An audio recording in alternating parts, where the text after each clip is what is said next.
পারস্পরিক মর্যাদা সমুন্নত রেখে উন্নয়ন ও সমৃদ্ধির ভাবনায় এমন সহযোগিতা আহ্বান জানিয়েছি যেখানে জনগণ ও জনকল্যাণের অগ্রাধিকার যেন থাকে সর্বোচ্চ স্থানে। আঞ্চলিক ও ভূ রাজনৈতিক পরিবর্তিত পরিস্থিতি বিবেচনায় নির্যাতিতদের পক্ষে তাদের অবস্থানকে আমরা সম্মানের সাথে অভিনন্দিত করেছি এবং এর ব্যাপকতা দৃশ্যমানতার আহ্বান জানিয়েছি। চীনের সাথে আমাদের সৌহার্দ্যপূর্ণ সম্পর্কের পাশাপাশি গুরুত্বপূর্ণ প্রতিবেশী এবং বৃহৎ উন্নয়ন সহযোগীদের সাথে আমাদের সুসম্পর্ক ক্রমবর্ধমানভাবে উন্নয়নের ধারাবাহিকতা অব্যাহত রাখার ব্যাপারে চীন এবং আমাদের অভিন্ন অবস্থান বৈঠকগুলিতে সুস্পষ্টভাবে ব্যক্ত হয়েছে। চীনের পররাষ্ট্র ভাইস মিনিস্টার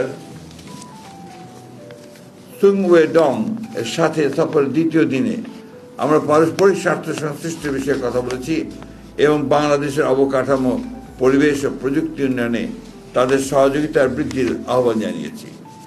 বাংলাদেশের শ্রমশক্তি সক্ষমতা, উন্নত বিনিয়োগ পরিবেশ ও বিনিয়োগের নিরাপত্তার বিষয়টিও আমরা ইতিবাচক হিসাবে উপস্থাপন করেছি।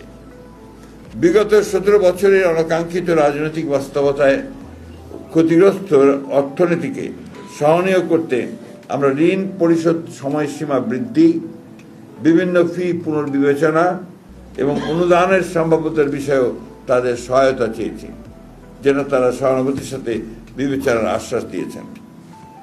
বাংলাদেশ চীন ফ্রেন্ডশিপ হাসপাতাল নির্মাণ, দেশের উত্তরাঞ্চলে উৎপাদিত কৃষিপণ্য সংরক্ষণ, রপ্তানির সুযোগ বৃদ্ধির বাস্তব পদক্ষেপ, কুনমিংয়ে 4টি বিশেষায়িত হাসপাতালে বাংলাদেশি রোগীদের চিকিৎসা সহজতর করা, চীন বাংলাদেশের মাঝে স্থলপথে আন্তর্জাতিক যোগাযোগ স্থাপনের উদ্যোগ, এগুলো আমাদের আলোচ্য সূচি ছিল, যা ইতিবাচকভাবে সম্পন্ন হয়েছে। চীনের কমিউনিস্ট পার্টির পক্ষ থেকে 2 বছর মেয়াদী রাজনৈতিক সমঝোতার স্মারক স্বাক্ষরের প্রস্তাব করা হয়েছে, যা আমরা ইতিবাচকভাবে গ্রহণ করেছি। বেইজিং থেকে আমরা সঞ্জীব প্রদেশের রাজধানী জিয়াং সফরে যাই।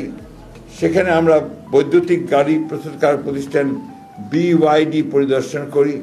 পাশাপাশি তাদের হাইটেক প্রযুক্তি পার্ক জিয়াটং বিশ্ববিদ্যালয়ের পরিদর্শনও আমাদের সফরসূচিতেও অন্তর্ভুক্ত ছিল। এখানে প্রায় 50 জন বাংলাদেশি ছাত্র অধ্যয়নরত রয়েছেন। সঞ্জীব প্রদেশে কমিউনিস্ট পার্টির সেক্রেটারির সাথে আমাদের দ্বিপাক্ষিক বৈঠক অনুষ্ঠিত হয়, যেখানে আমরা উচ্চশিক্ষা বিনিময়ে তাদের সাথে গার্মেন্টস শিল্প স্থানান্তরের ক্ষেত্রে বাংলাদেশকে বিবেচনা রাখার প্রস্তাব বিবেচনা করার আহ্বান জানিয়েছি। সফরের অন্যতম গুরুত্বপূর্ণ পর্ব ছিল জিয়ান শহরতলির একটি আদর্শ গ্রাম পরিদর্শন, যে গ্রামবাসী সক্রিয় অংশগ্রহণে তাদের স্বাস্থ্য, শিক্ষা, বিনোদন, কর্মসংস্থানের অপূর্ব সুযোগ সৃষ্টি করেছে। একই সাথে আমরা জিয়ান মহানগরীর একটি কমিউনিটি ইউনিট পরিদর্শন করি, যা স্বেচ্ছাশ্রম ও জনকল্যাণ শিক্ষার একটি সমন্বিত অনুপম উদাহরণ। সার্বিকভাবে এই সফরের মাধ্যমে আমরা এই 2 ভাতৃপ্রতিম দেশের বিদ্যমান বন্ধুত্বপূর্ণ সম্পর্ককে আরও উন্নততর ও ঘনিষ্ঠতা করার সুযোগ পেয়েছি, যা আগামীতে আরও প্রতিষ্ঠিত হবে বলে আমরা আশাবাদী। এই সফর আয়োজনের উদ্যোক্তা হিসেবে চীনা কমিউনিস্ট পার্টি, ঢাকাস্থ চীনা দূতাবাস এবং আমন্ত্রণকারী চীন কমিউনিস্ট পার্টির আন্তর্জাতিক বিভাগকে ধন্যবাদ এবং কৃতজ্ঞতা জ্ঞাপন করছি। তিস্তা প্রোগ্রাম নিয়ে আমরা আলোচনা করেছি এবং আমরা আমাদের যে প্রয়োজন, সেই প্রয়োজনটা আমরা ব্যাখ্যা করেছি এবং তারা এটাতে ইতিবাচকভাবে সাড়াও দিয়েছেন। এটার উপরে তারা কাজ করছেন। আমরা অবশ্যই তাদের যে প্রস্তাব যদি তারা দেয়, সে বিষয়টা আমরা ভবিষ্যতে যদি আমরা কখনো সরকার পরিচালনার দায়িত্বে আসি, তখন সেটা আমরা অত্যন্ত ইতিবাচকভাবেই দেখব বলে আমরা বলেছি। ওরা যেটা বলেছে যে তারা অত্যন্ত আগ্রহের সঙ্গে এবং ঐকান্তিকতার সঙ্গে তারা এই বিষয়টির উপর কাজ করছেন।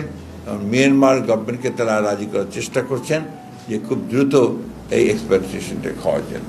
অনেকগুলো কাজই আছে যেগুলো ইতিমধ্যে হয়েছে, আর যদি তারা কোনো কাজ থাকে আমরা সরকার এবং বাংলাদেশ মনে করে যে সেই কাজগুলো বাংলাদেশের জন্য ইতিবাচক হবে, তাহলে নিঃসন্দেহে সেটা বিবেচনা করা হবে। চীন আশা প্রকাশ করেছে যে নির্বাচিত সরকারের সঙ্গে তারা আরও গভীর দৃঢ়তার সঙ্গে, আন্তরিকতার সঙ্গে, ভালোবাসার সঙ্গে